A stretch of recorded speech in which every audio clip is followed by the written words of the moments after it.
तो हलवाई से अगर इतनी सारी गुलाब जामुन ख़रीदें तो ठीक ठाक बिल बन जाता है। साथ ही साथ वहाँ से लाई हुई गुलाब जामुन में हाइजीन नाम की कोई चीज़ नहीं होती।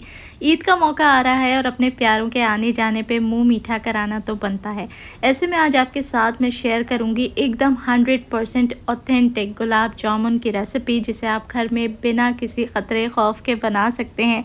बहुत ही परफेक्ट स्पॉन्जी और रसीली गुलाब जामुन बनेगी, ना ही तेल में जाके फटेगी और ना ही इसमें गुठली पड़ेगी। एकदम परफेक्ट मेजरमेंट्स आपके साथ शेयर करूंगी, तो रेसिपी आपने मुकम्मल देखनी है। आइए रेसिपी शुरू करते हैं। बिस्मिल्लाहिर्रहमानिर्रहीम, अस्सलाम वालेकुम and welcome back to my YouTube channel. मैं हूं सिद्रा और आज आपके साथ शेयर करूंगी मैं परफेक्ट गुलाब जामुन की रेसिपी। चलें जी, रेसिपी स्टार्ट कर लेते हैं। इस बहुत ही सिंपल और आसान है, बस आपने गौर से देखनी है। अच्छी लगे तो लाइक और शेयर करना है। यहाँ मैंने सबसे पहले इसकी चाशनी बना के रेडी कर लेनी है, क्योंकि ये लंबा चौड़ा प्रोसेस नहीं है। 10 मिनट में आपकी ये मिठाई बन के रेडी हो जाएगी। इसके लिए मैंने लिया है 2 कप के जितनी चीनी। शुरू में आपको 4 कप डालते हुए दिखा है, क्योंकि मैंने जो नाप लिया है वो आधे कप का था, तो 4 दफ़ा ऐड करके 2 कप चीनी ले ली है। साथ ही इसमें 2.5 कप के जितना शामिल किया है पानी, और अच्छे से करेंगे इसको मिक्स। अच्छा, इसमें कोई 1 तार या 2 तार का चक्कर नहीं होता, बस आपने चाशनी इतनी रेडी करनी है कि चीनी अच्छे से मेल्ट हो जाए और इसमें 1 से 2 उबाले आ जाए। अच्छा, फिर आपने लेनी है 3 अदद सब्ज़ इलायची और उसे हल्का सा हवन दस्ते से क्रश कर लें, इतना कि वो थोड़ी सी खुल जाए, और फिर उसको आपने चाशनी में शामिल कर देना है। इससे क्या होता है कि चाशनी में बहुत ही प्यारी इलायची की हल्की हल्की सी खुशबू आ जाती है, और मिठाइयों हलवाजात के अंदर इलायची के बगैर जो है ना, उनका जायका निकल के नहीं आता। तो बस आपने इसको ऐड करना है और साथ साथ मिक्स करते जाएँ। चाशनी के लिए आँच को आपने मीडियम रखना है, ताकि चीनी जल्दी जल्दी से मेल्ट हो जाए। बहुत तेज़ आग के ऊपर आपने चाशनी नहीं बनानी। अब यहाँ पर देखें, इसके अंदर चीनी बहुत अच्छे से मेल्ट हो चुकी है। इस पॉइंट पे सिर्फ़ और सिर्फ 3 से 4 कतरे लेमन जूस इसके अंदर ऐड करें। इससे क्या बेनिफिट होता है? इससे बेनिफिट ये होता है कि क्रिस्टलाइजेशन नहीं होती, यानी कि जब आपकी चाशनी चूल्हे से उतर के आप रखेंगे तो वापस से चीनी इसमें जमेगी नहीं, चीनी का दाना नहीं फॉर्म होगा, बल्कि ये चाशनी इसी तरह लिक्विड फॉर्म में रहेगी। अच्छा, इसकी रेडी होने की क्या निशानी है कि जब चीनी मेल्ट हो जाए, इसमें उबाल आ जाए, तब आप हल्का सा चाशनी को हाथ की उंगली में मसल के देखें। आपको ऐसा फीलिंग आएगी जैसे इसमें तेल तेल सा है ना, और ये देखें कोई तार इसमें फॉर्म नहीं हो रही, बस तेल तेल सा हो, इसका मतलब है चाशनी रेडी है। कवर कर दें और चूल्हे से उतार के रख दें एक तरफ। अच्छा, 100% ऑथेंटिक हलवाई स्टाइल गुलाब जामुन बनाने के लिए आपने लेना है 2 कप के जितना मिल्क पाउडर, और इसके अंदर शामिल करें आधा चम्मच के जितना बेकिंग पाउडर। ये मीठा सोडा या खाने वाला सोडा नहीं है, ये बेकिंग पाउडर है जो हम केक को बेक करने में या मुख्तलिफ बिस्किट्स के बेकिंग में ऐड करते हैं, आपने वही लेना है। अब यहाँ इसके अंदर आपने गिन के चावल जिस चम्मच से आप खाते हैं ना, उस चम्मच से आपने 4 चम्मच मैदा इसके अंदर शामिल करना है। पहले तो मैं यहाँ पर ये बात क्लियर कर दूँ कि मिल्क पाउडर जो आप लेंगे वो किसी अच्छे ब्रांड का, अच्छी क्वालिटी का मिल्क पाउडर आपने लेना है। टी वाइटनर जैसे कि एवरीडे है, उसका इस्तेमाल आपने नहीं करना। दूसरी चीज़ ये कि जो बेकिंग पाउडर लें वो बिल्कुल फ्रेश होना चाहिए। अगर 6 से 7 महीना पुराना रखा हुआ है तो उसका इस्तेमाल ना करें। अच्छा, सभी ड्राई चीज़ों को आपने आपस में चम्मच की मदद से बहुत अच्छे से मिक्स कर लेना है। हमने सिर्फ़ और सिर्फ 3 चीज़ों का इस्तेमाल किया था, मिल्क पाउडर, बेकिंग पाउडर और मैदा। अच्छे से मिक्स करने के बाद अब इसके अंदर आपने 3 से 4 चम्मच ऐड करना है मेल्टेड घी।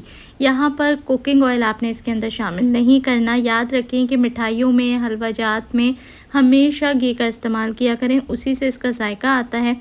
तेल से एक तो आपका जो काम है वो भी नहीं होगा, और दूसरी चीज़ ये कि एक टिपिकल सी उसमें स्मेल आ जाएगी, तो वो आपने नहीं करना। यहाँ पर घी का ही इस्तेमाल करना है।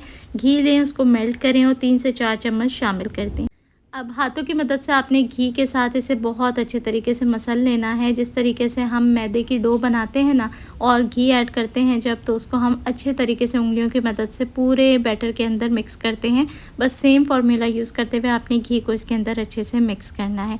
अब हमें इसकी एक डो बना के रेडी करनी है, जिसके लिए हमें चाहिए होगा दूध। तो मैंने लिया है आधे से पौना कप के जितना दूध।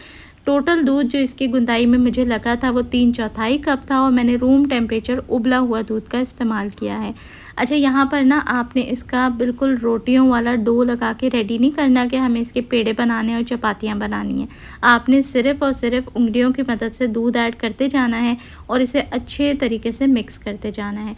बस इतना मिक्स करना है कि एक मीडियम सी डो बन जाए, जिसे आप जमा कर सकें एक जगह, बिखरी बिखरी ना हो, ड्राई ना हो, लेकिन गूंद गूंद के मसल मसल के आपने इसकी गुंदाई नहीं करनी, वरना फिर क्या होगा कि आपकी जो गुलाब जामुन है उसके अंदर गुठलियाँ पड़ना शुरू हो जाएंगी और लाजमी उसमें गुठली बन जाएगी फ्राई करते टाइम।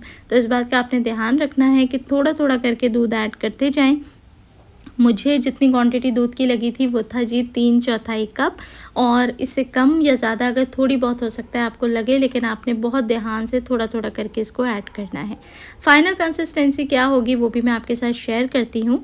तो यहाँ पर वीडियो अगर आपको अच्छी लग रही है तो रिक्वेस्ट करूँगी वीडियो को जल्दी से लाइक करें और कॉमेंट करके बताएँ कि आपको अभी तक की मेरी वीडियो कैसी लग रही है और आप मेरी वीडियो को कहाँ से वॉच कर रहे हैं। मुझे बहुत अच्छा लगता है जब मैं आप लोगों के कॉमेंट्स देखती हूँ, आप लोगों की अप्रिसिएशन देखती हूँ। चलें जी, वीडियो को आगे बढ़ाते हैं। और यहाँ पर अब जब मैंने इकट्ठा कर लिया ना हाथों से डो को, तब मैंने लिया एक स्पैचुला और थोड़ा सा दूध मज़ीद ज़रूरत थी वो ऐड करके स्पैचुला की मदद से अब मैं इसको इकट्ठा कर लूँगी। अब यहाँ पर आप देखें इसके अंदर ड्राइनेस नहीं है। एक बात का बहुत ध्यान रखना है कि अगर आपका बैटर ड्राई होगा तो फ्राई करते टाइम आपकी जो गुलाब जामुन है उसमें क्रैक्स पड़ जाएंगे और वो फटी फटी सी बनेंगी। तो इस बात का ध्यान रखना है कि अच्छे तरीके से दूध के साथ आपने इसको मॉइस्चर देना है। कवर कर दें, 5 मिनट 10 मिनट के लिए रेस्ट पे छोड़ दें और उसके बाद चम्मच से आपने दोबारा से इसको एक बार अच्छे से नीट कर लेना है। अब यहाँ देखें, कोई भी एक चम्मच आप फिक्स कर लें जिसकी मदद से आप गुलाब जामुन फॉर्म करें। ये मेरा पर्सनल आपको यूँ मशवरा है कि सारी गुलाब जामुन एक शेप एक साइज़ के बन के रेडी होंगी। कोई भी एक टेबल स्पून ले लें, उसकी मदद से आपने सारी गुलाब जामुन बना के रेडी करनी है। एक ही साइज़ की बनेंगी, और अगर आप बड़ी बनाना चाहती हैं तो थोड़ी बड़ी चम्मच से बना लें। ये साइज़ लेकिन बिल्कुल परफेक्ट है क्योंकि अभी ये मज़ीद फूलेंगी। हथेलियों में अच्छे से मसल के इसको तब तक आपने बॉल बनानी है जब तक कि ये बिल्कुल क्रैक फ्री और अच्छी सी बॉल्स बन के रेडी ना हो। सारी गुलाब जामुन तैयार कर लें और अब हम चलते हैं इसको फ्राई करने की तरफ, जो कि सबसे ट्रिकी मरहला है लेकिन सबसे आसान भी है अगर आप सारी टिप्स को फॉलो करेंगे।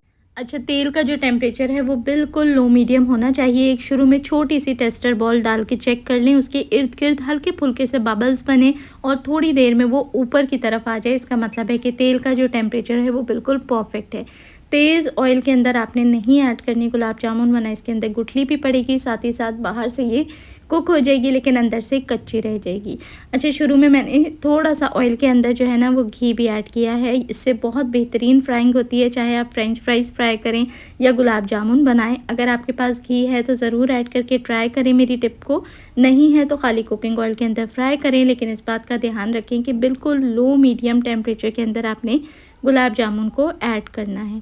इसके इर्द गिर्द हल्के हल्के से बबल्स बनेंगे, इसका मतलब है टेम्परेचर बिल्कुल परफेक्ट है। थोड़ी थोड़ी देर में आपने इसको पलटते पलटते रहना है और इसको गोल्डन ब्राउन होने तक आपने इसको फ्राई करना है। अब कलर आपकी अपनी चॉइस है। बहुत सारे लोग लाइट कलर पसंद करते हैं, कुछ लोग मीडियम या डार्क पसंद करते हैं। तो जैसा कलर आपकी मर्ज़ी होगी वैसा कलर आने तक आपने इसको फ्राई करना है। बहुत ज़्यादा रफ़ हैंडलिंग नहीं करनी, इजीली उसको फ्राई होने दें और जब ऐसा खूबसूरत सा कलर आ जाए तब आपने इसको ऑयल से निकाल के डायरेक्टली चाशनी में ऐड करना है। अच्छा, चाशनी को एक बार फिर से हल्का सा नीम गर्म कर लीजिए। नीम गर्म चाशनी के अंदर जब आप इसको ऐड करेंगे तो बेहतरीन इसके रिज़ल्ट्स आएंगे। बहुत ही अच्छे तरीके से सारी चाशनी इसके अंदर सोक हो जाएगी। बहुत ही सॉफ्ट, बहुत ही रसीली, मुंह में घुल जाने वाली गुलाब जामुन रेडी होंगी। तो पहला बैच फ्राई करते के साथ ही डायरेक्टली गया चाशनी के अंदर। अब ये दूसरा बैच फ्राई हो रहा है, इसको भी मैं गरम गरम चाशनी में ऐड कर दूँगी और मज़ीद तीसरे बैच को भी मैं फ्राई करूँगी। तो इतनी से 2 कप दूध के साथ ढेर सारी गुलाब जामुन रेडी हैं। अब आप इसे कवर लगाएं और 3 4 5 घंटों के लिए आप चाशनी में ही पड़ा छोड़ दें। बेहतरीन रिजल्ट्स आपको मिलेंगे। ओवरनाइट भी रखना चाहें तो चाशनी में छोड़ सकते हैं। ये अपनी साइड से डबल हो जाएंगी, कलर में थोड़ी सी लाइट हो जाएंगी और सारा रस जब इनके अंदर चला जाएगा ना तो बेहद रसीली और हलवाई से कई गुना बेहतर आपकी गुलाब जामुन घर पे रेडी होंगी।